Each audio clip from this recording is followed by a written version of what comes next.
할렐루야. 성산교회 수요예배 오신 여러분을 예수 그리스도의 이름으로 축복하고 환영합니다. 이 시간 함께 사도신경으로 신앙 고백드립니다.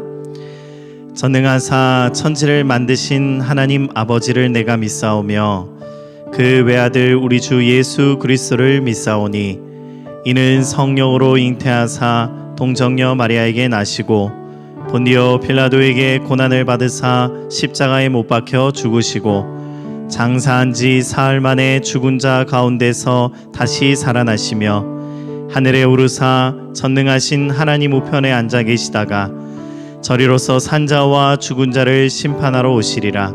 성령을 믿사오며 거룩한 공예와 성도가 서로 교통하는 것과 죄를 사하여 주시는 것과 몸이 다시 사는 것과 영원히 사는 것을 믿사옵나이다. 아멘.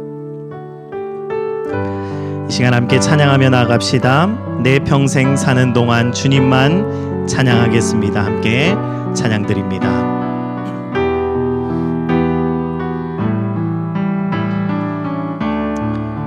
내 평생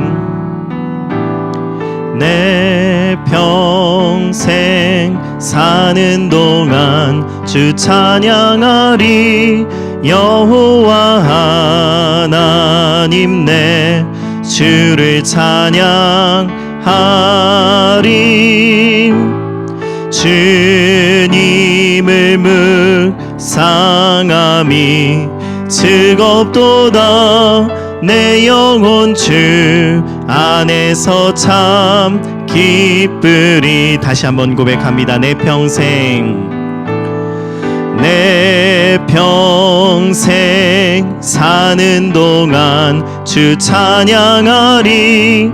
여호와 하나님 내 주를 찬양하리. 주님을 묵상함이 즐겁도다. 내 영혼 주 안에서 참 기쁘리. 내 영혼아 주님을 송축하라. 내 영혼아 주님을 찬양하라. 내 영혼아 주님을 송축하라. 내 영혼아 주님을 찬양하라. 다시 한번 처음부터 고백합시다. 내 평생 사는 동안 주 찬양하리. 여호와 하나님 내 주를 찬양하리. 주님을 묵상함이 즐겁도다. 내 영혼 주 안에서 참 기쁘리. 내 영혼아 주님을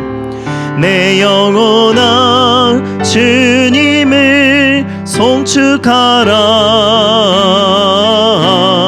내 영혼아 주님을 찬양하라.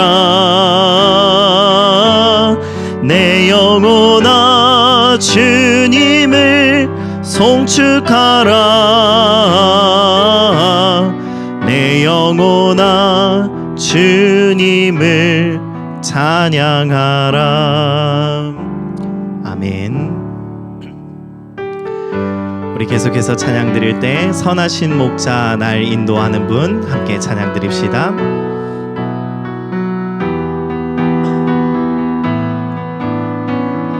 선하신 목자 날 사랑하는 분 주 인도하는 곳 따라가리. 주의 말씀을 나 듣기 위하여 주 인도하는 곳 가련의 선하신 목자, 선하신 목자, 날 사랑하는 분, 주 인도하는 곳 따라가리. 주의 말씀을 나 듣기 위하여 주 인도하는 곳 가련해. 나를 푸른 초장과 나를 푸른 초장과 쉴만한 물가로 내 선하신 목자 날 인도해. 험한 산과 골짜기로 내가 다닐지라도 내 선하신 목자 날 인도해. 나를 푸른 초장과 나를 푸른 초장과 쉴만한 물가로 내 선하신 목자 날 인도해. 험한 산과 골짜기로 내가 다닐지라도 내 선하신 목자 날 인도해. 아멘.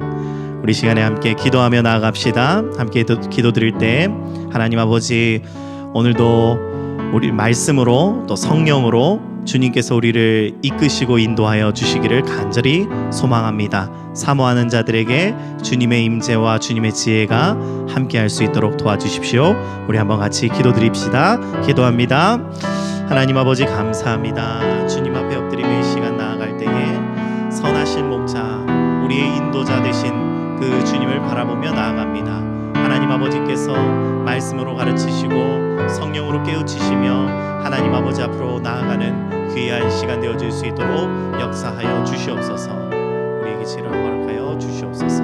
주의 말씀을 허락하여 주시옵소서.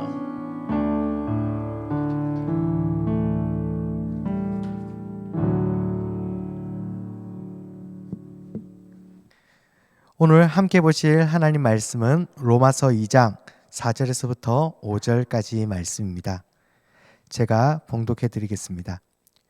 혹 내가 하나님의 인자하심이 너를 인도하여 회개하게 하심을 알지 못하여 그의 인자하심과 용납하심과 길이 참으심이 풍성함을 멸시하느냐. 다만 내 고집과 회개하지 아니한 마음을 따라 진노의 날 곧 하나님의 의로우신 심판이 나타나는 그날에 임할 진노를 내게 쌓는도다. 아멘. 오늘은 하이델베르크 제5주차 문답을 함께 살펴보려고 합니다. 하이델베르크 요리문답 5주차 문답은요, 하이델베르크 전체의 제2부가 시작되어지는 부분입니다. 제1부는 3문에서부터 11문까지 죄와 비참함이라는 주제로 저희들이 계속해서 함께 나누었고요. 오늘부터 85문까지 이어지는 주제는 우리의 구원이라는 부분입니다. 본격적으로 오늘 12문을 함께 살펴보기 전에 저희들이 지난주에 살펴봤던 문답의 마지막 문답을 한 번 더 살펴보려고 합니다. 왜냐하면 하이델베르크 요리문답과 같은 모든 요리문답은요, 그 문답 하나하나가 따로 존재하는 것이 아니라 사실 연속적으로 계속해서 그 전의 질문과 대답에 이어 이번 질문과 대답을 연속적으로 보여주는 부분들이 있기 때문에 지난 저희가 함께 살펴봤던 그 문답을 기억하지 않고 오늘 이 문답만 바라봤을 때 왜 갑자기 이러한 질문을 할까? 왜 이러한 내용으로 문답이 시작되지? 라는 생각을 할 수 있기 때문입니다. 그래서 지난주에 설교 말씀이 기억나시지 않으시는 분은요, 저희들이 영상으로 촬영했으니까 한 번 더 살펴보시고 오늘 말씀을 같이 보셔도 되고요. 오늘 11문을 같이 살펴보면서 지난주에 했던 내용들을 다시 한 번 더 생각해 보았으면 좋겠습니다. 제 11문의 내용은 이러했습니다. 그렇다면 하나님은 자비로운 분이 아니십니까? 여기에서요, 하이델베르크 요리문답은 하나님은 정말로 자비로운 분이십니다. 그러나 하나님은 또한 공의로우신 분이십니다. 하나님께서는 공의로우심으로 지극히 높으신 하나님의 권위에 해당하는 죄에 대해 가장 심한 형벌, 곧 몸과 영혼의 영원한 형벌을 받게 하십니다.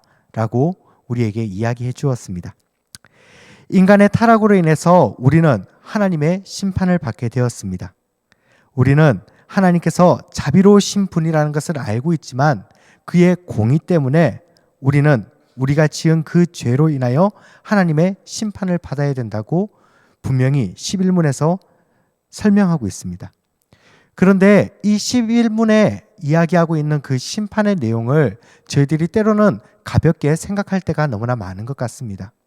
흔히 말해서 저희들이 집에서 부모님의 말씀을 잘 듣지 않았다라고 했을 때 그 아버지께서 화를 내시는 그 상황을 한번 경험하면 다음부터는 그 일이 없기 때문에 한 번에 진노만 생각할 때가 너무나 많습니다. 때로는 저희가 하이웨이를 달리다가 경찰에게 고속으로 스티커를 끊게 될 경우에도 한번 과속으로 그 스티커를 끊었기 때문에 더 이상 또 과속했는 부분에 대해서 저희들에게 묻지 않는 것과 같이 심판에 관해서 저희들은 단회적으로 생각할 때가 너무나 많습니다. 그런데 하이델베르크 11문에서 이야기하는 심판이라고 이야기하는 것은 단순히 단회적으로 끝나는 것이 아니라 그 마지막에 설명하고 있듯이 영원한 형벌이라는 이 부분들을 기억하면서 오늘 저희들이 함께 살펴봐야 될 12문부터의 내용을 살펴보려고 합니다. 자, 그러면 오늘 12문에서는 어떤 질문으로 시작을 하고 있습니까? 그러면 하나님의 공의로우신 판결에 따라 우리가 현세적이고 영원한 심판을 마땅히 받아야 합니다.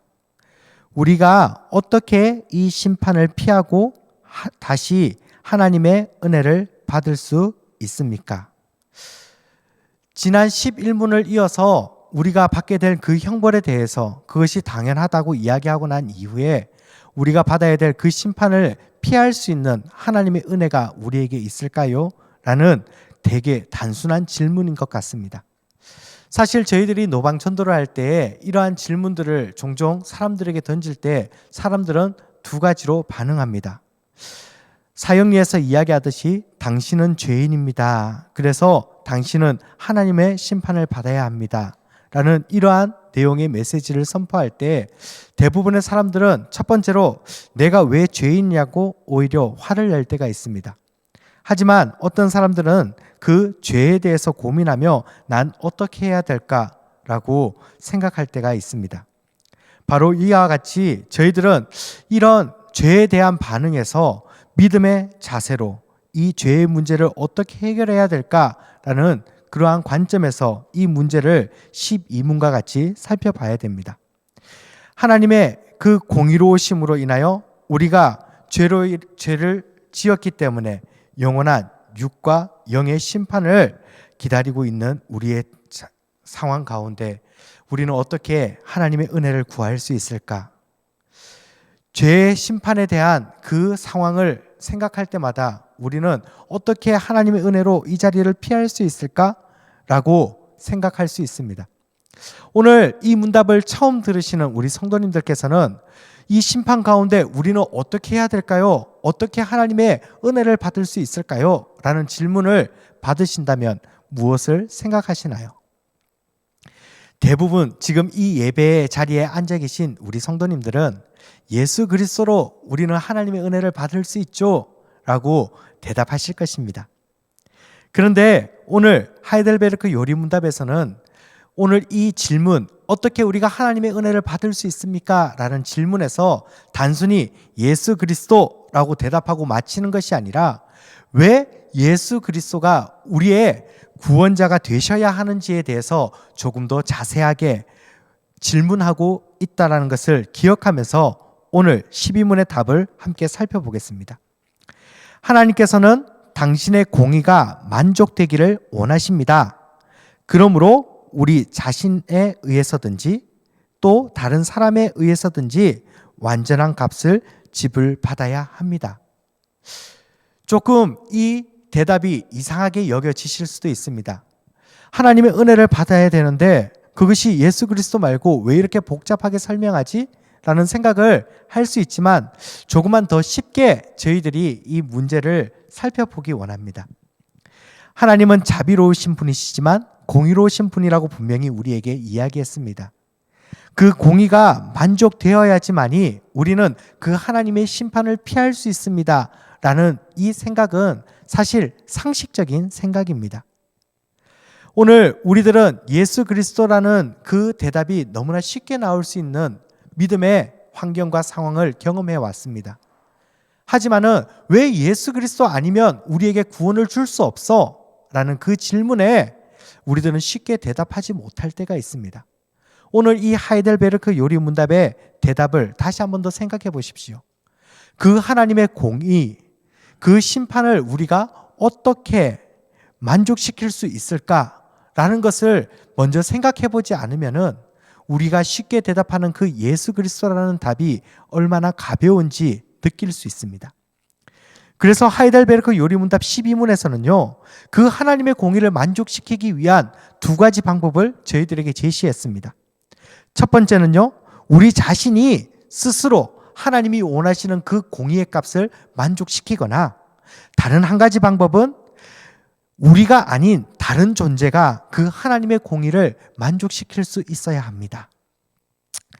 이러한 고민 가운데서 우리는 첫 번째, 우리 스스로가 하나님의 공의를 만족시켜야 됩니다. 라는 질문에 조금 더 깊은 묵상을 위해서 13문을 함께 살펴보겠습니다.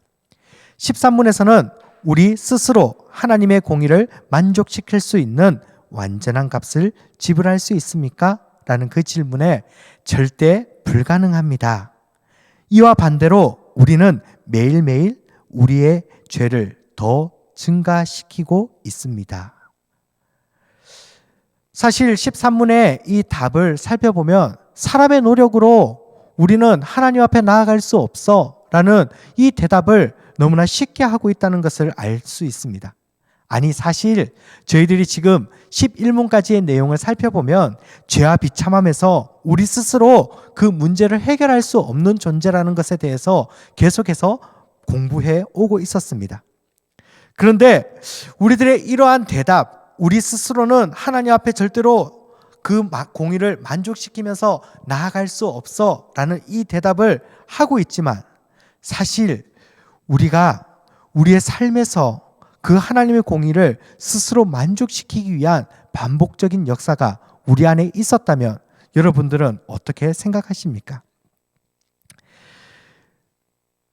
이 하나님의 공의를 만족시키기 위한 방법은요, 믿지 않는 자들도 동일하게 그러한 방법들을 고민해 오고 있었습니다.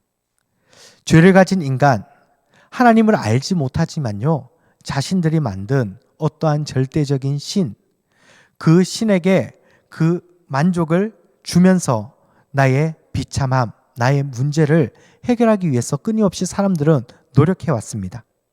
어떠한 종교에서는요, 선행을 통해서 우리가 그 신을 만족시킬 수 있다, 또는 고행을 통해서 그 신을 만족시킬 수 있다 등등 저마다 다양한 방법으로 자신들의 방법으로 그 문제들을 해결하고 이 세상에서 행복하게 살기 위해서 노력하는 모습들을 바라봅니다. 그런데 이러한 종교성을 가진 타 종교의 이야기만 혹시 나의 노력을 이야기하고 있는 것일까요? 사실 그렇지 않습니다. 교회 안에서도 끊임없이 내가 스스로 그 문제를 해결하려고 했던 모습들이 발견되어집니다. 신약 성경에서 우리들이 자주 살펴보는 유대인들, 그들은 율법을 지킴으로 내 스스로가 의롭다고 이야기하고 예수님의 질문 가운데 내가 이 모든 율법을 다 지켰습니다 라고 이야기하는 율법자들도 있었습니다. 그들은 그렇게 하면 하나님의 구원을 얻을 수 있다고 생각했습니다. 굳이 유대인들만 그러했을까요? 사실 중세교회에서도 이와 같은 일들은 너무나 자연스럽게 드러납니다. 조금만 더 쉽게 이야기해서 중세 캐톨릭 철치에서는 어떻게 죄 사함을 받을 수 있습니까?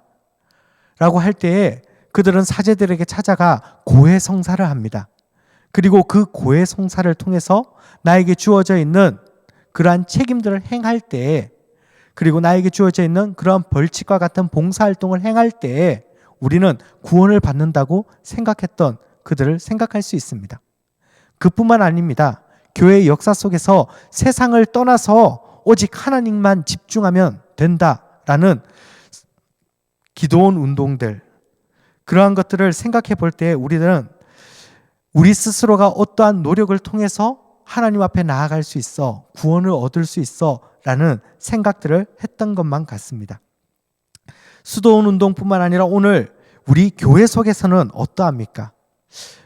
이것이 믿음 있는 사람의 행동이야, 이런 행동을 해야지 믿음 있는 사람이지 라고 혹시 이야기하면서 교회에서 봉사하고 섬기는 것, 헌금과 직분을 받는 것, 그뿐만 아니라 이렇게 해야 하나님께서 복을 주셔 라고 이야기하는 수많은 우리들이 이야기하는 방법으로 하나님의 그 구원의 은혜를 얻을 수 있다라고 생각하고 있지는 않습니까? 바로 이와 같은 모습들, 이 모든 것들이 사실 우리의 역사 속에 나타나는 우리 스스로가 어떠한 방법으로 하나님께서 주시는 은혜, 그것을 누릴 수 있어 라고 생각했던 행동들입니다. 하지만 이러한 행동들은 오히려 우리가 하나님께 더욱더 나아가는 것을 훈련시키는 것이 아니라 오늘 요리문답의 대답과 같이 하나님과 점점 더 멀어져 가는 죄악된 길에 서도록 우리를 만들었다는 것을 기억해야 합니다. 그럼 하나님의 공의를 만족시킬 수 있는 다른 방법, 그것은 무엇일까? 내가 절대로 하나님 앞에 스스로 나아갈 수 없다면 12문에서 한 가지 더 이야기했던 질문들을 살펴볼 수 있습니다. 내 존재가 아닌 다른 존재를 통해서 하나님의 공의를 만족시켜야지. 그런데 이 생각은 14문의 내용을 살펴보면서 더 절망하게 됩니다. 함께 14문의 내용을 살펴보실까요?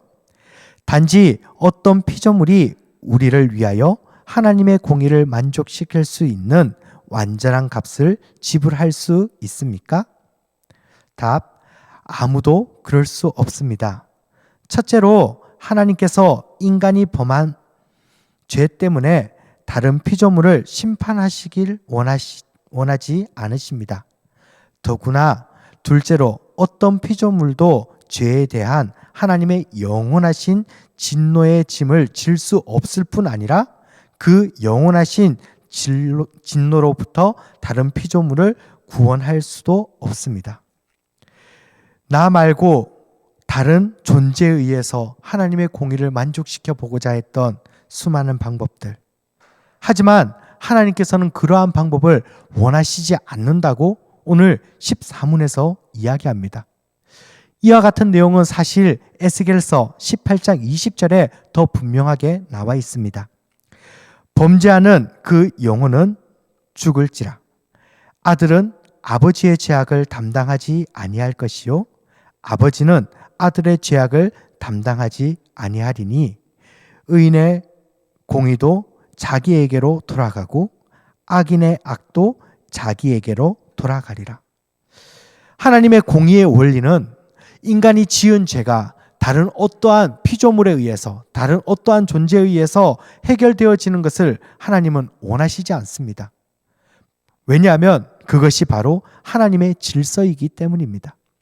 그뿐만 아니라 다른 존재가 인간의 죄를 대신할 수 없다라는 그 질문에 이어서요, 만약에 다른 존재들이 인간의 그 죄를 대신할 수 있다 하더라도 이 세상에 그 어떠한 존재도 하나님의 영원하신 몸과 영혼의 심판을 대신 받을 수 없다.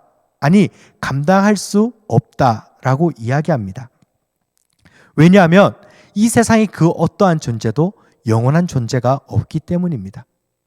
앞에서 11문에서 제가 다시 한 번 더 이것을 더 깊게 생각해야 됩니다 라고 했던 가장 큰 이유가 이 14문과 연결됩니다. 하나님의 영원하신 심판의 진노하심, 그 심판의 진노하심을 감당할 수 있는 그 어떠한 것도 이 세상에 존재하지 않습니다. 그럼 하나님께서 우리에게 가르쳐 주셨던 방법은 어떠합니까? 라는 질문을 할 수도 있습니다. 바로 구약에서 우리에게 가르쳐 주셨던 제사의 방법을 이야기합니다. 하지만 구약의 제사 역시 그 제한점이 분명히 있는 제도입니다. 구약의 제사 역시 단회적인 회개의 기회는 될 수 있지만 우리에게 주어져 있는 영원한 하나님의 심판을 피할 수 없는 제도. 아니, 구약의 제도는요, 인간의 영원한 기능을 회복하기 위하여 우리에게 주신 제도가 아니라 우리에게 주실 메시아, 그리스도를 바라보기 위한 그림자와 같은 것들이라는 것을 우리는 히브리서의 말씀을 통해서 너무나 잘 알고 있습니다. 다음과 같이 다시 한 번 더 우리의 이 문제들을 어떻게 해결할 수 있을까라는 이 고민들 앞에 저희들은 놓이게 되었습니다. 하나님의 은혜에 들어갈 수 있는 그 두 가지의 방법, 12문에서 이야기했던 그 어떠한 방법도 우리가 그 방법으로 하나님의 은혜를 받을 수 없다는 것을 지금 이 시간에 결론 내렸기 때문입니다. 그럼 우리는 어떻게 해야 될까요? 다시 한 번 더 이 내용들을 한 번 더 정리하면서 저희들이 다음 내용을 살펴보려고 합니다. 하나님은 그의 공의를 통해서 인간을 심판하실 수밖에 없습니다. 그렇기 때문에 인간은 그 심판 앞에 비참한 존재가 되었습니다. 이 비참한 존재를 벗어나 하나님의 은혜를 받을 수 있는 방법, 그 방법은 두 가지. 내가 그 문제를 해결하는 것, 그리고 다른 존재를 통해서 그 문제를 해결하는 것이었는데요. 사실 그 두 가지 방법 다 불가능하다는 것을 우리는 발견합니다. 죄된 본성을 가진 나 스스로가 그 문제를 해결할 수도 없고 다른 존재를 통해서 그 문제를 해결할 수도 없다는 것. 그럼 여기에서 우리가 하나님의 은혜로 나아갈 방법을 계속해서 고민하고 찾게 된다면 도대체 누가 그럼 우리를 구원할 수 있을까? 그럼 도대체 누가 나를 하나님의 은혜로 나아갈 수 있도록 만들어 줄 수 있을까라는 고민을 하게 됩니다. 이때 15문은 우리에게 우리는 어떤 중보자와 구원자를 찾아야 합니까? 라는 질문을 통해서 이렇게 대답합니다. 그 구원자와 중보자는 참되고 의로운 사람이고 동시에 모든 피조물보다 더 큰 능력을 소유하신 참 하나님이셔야 합니다. 사랑하는 우리 성산교회 성도 여러분, 우리의 중보자이시면서 구원자, 그는 참 사람이면서, 아니 그냥 사람이면 안 됩니다. 그의 죄가 있어서 하나님의 그 심판을 다른 사람이 아닌 나의 죄 때문에 받았다라는 이야기를 들을 수 있기 때문에 죄가 없는 의로운 사람이어야만 하고, 또 이 세상의 모든 피조물보다 더 큰 능력으로 영원하신 하나님의 진노를 감당하실 수 있는 참 하나님이셔야만 우리를 구원하실 수 있습니다. 이러한 고백 속에서 저희들은 한 가지 말씀을 더 생각합니다. 바울의 고백인데요. 로마서 3장 21절에서부터 22절의 말씀입니다.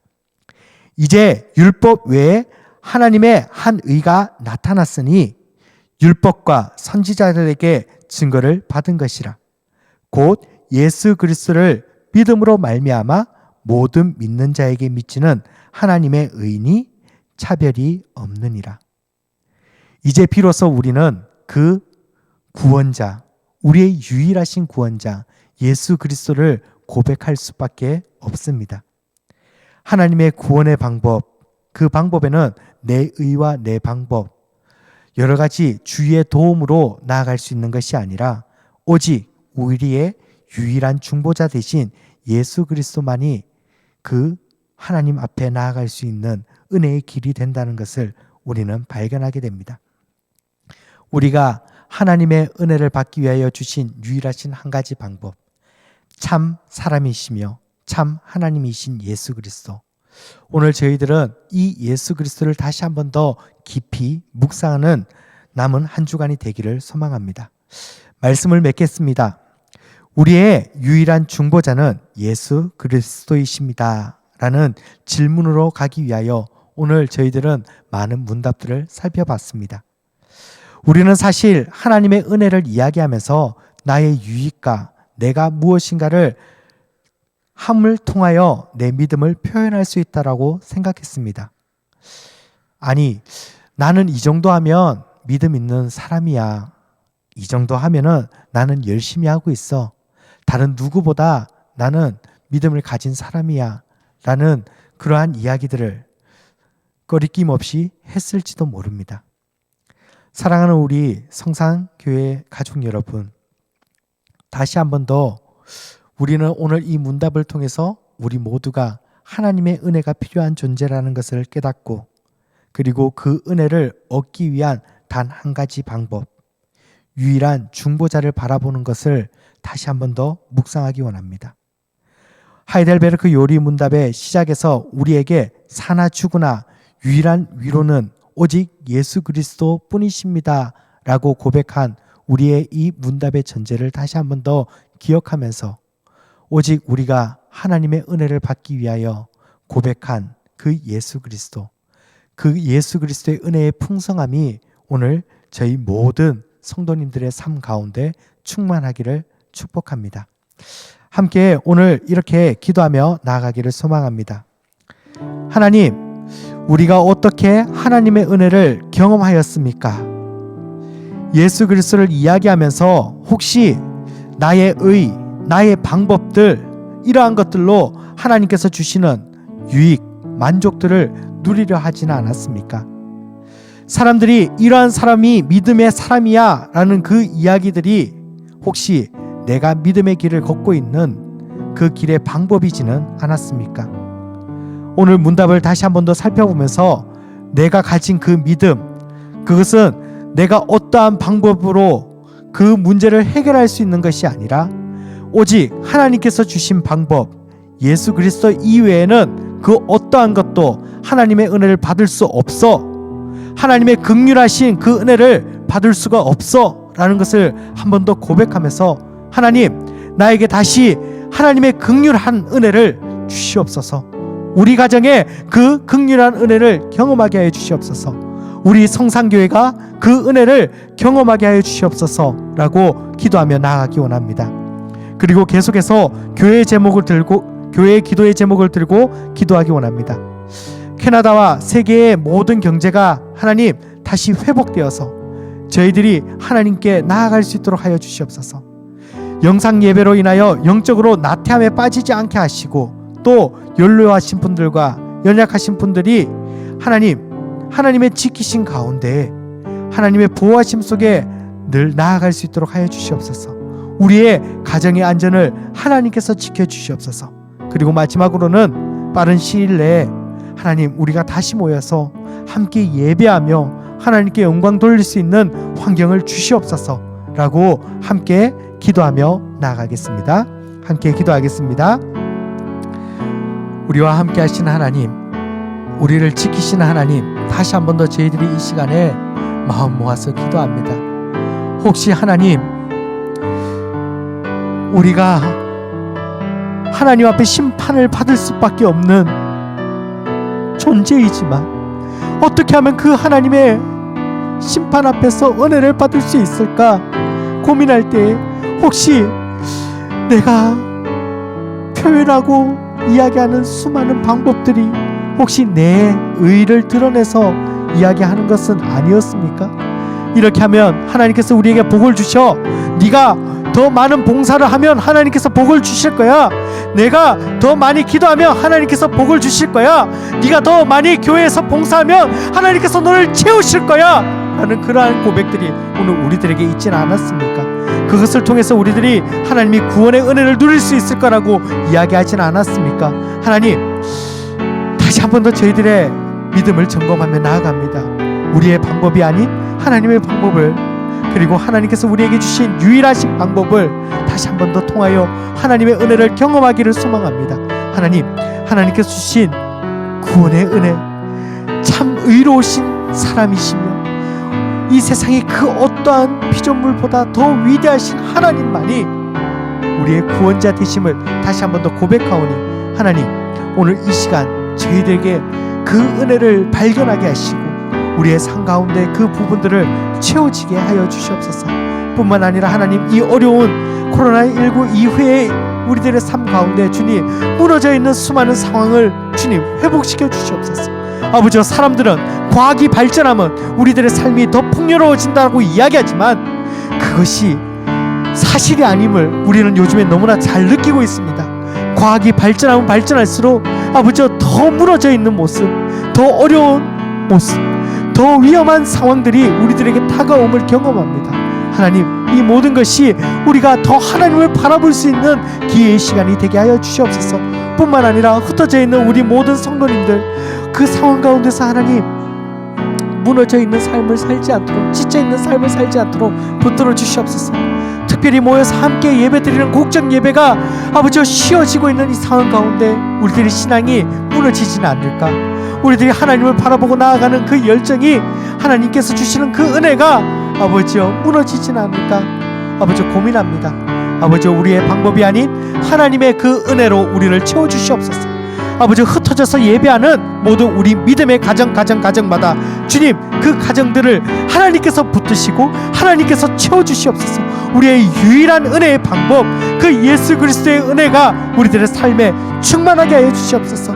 빠른 시간 내에 함께 모여서 예배하는 시간을 기대하오니 주여, 주님께서 아버지와 저희들을 지키고 주여, 주님께서 우리를 붙들어 주시옵소서.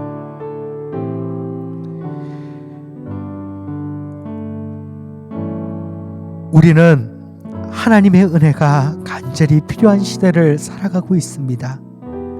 하나님, 그 은혜는 나의 노력과 방법이 아닌 다른 어떠한 것으로 주어지는 것이 아닌 오직 예수 그리스도를 통하여서 우리에게 주어짐을 다시 한 번 더 고백합니다. 우리의 삶의 유일한 위로, 그 예수 그리스도를 다시 한 번 더 붙들며 나아갈 수 있는 우리 성산교회 모든 성도님들 되게 하여 주시옵소서. 특별히 하나님, 코로나19 이후에 함께 모여서 예배 드리지 못함으로 아버지여 지쳐있고 무너져 있는 저희 성도님들은 없습니까?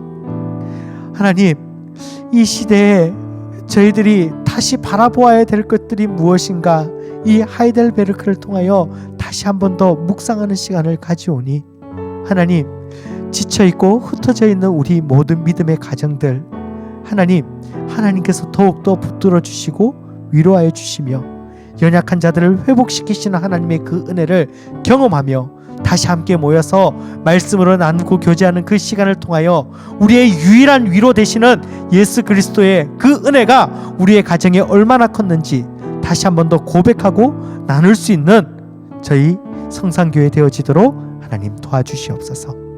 이 모든 것 예수 그리스도의 이름으로 기도드립니다. 아멘. 다 함께 주님 가르쳐주신 기도로 이 예배를 마치겠습니다. 하늘에 계신 우리 아버지여, 이름이 거룩히 여김을 받으시오며 나라에 임하옵시며 뜻이 하늘에서 이루어진 것 같이 땅에서도 이루어지이다. 오늘날 우리에게 일용할 양식을 주옵시고 우리가 우리에게 죄 지은 자를 사하여 준 것 같이 우리 죄를 사하여 주옵시고 우리를 시험에 들게 하지 마옵시고 다만 악에서 구하옵소서. 대개의 나라와 권세와 영광이 아버지께 영원히 있사옵나이다. 아멘.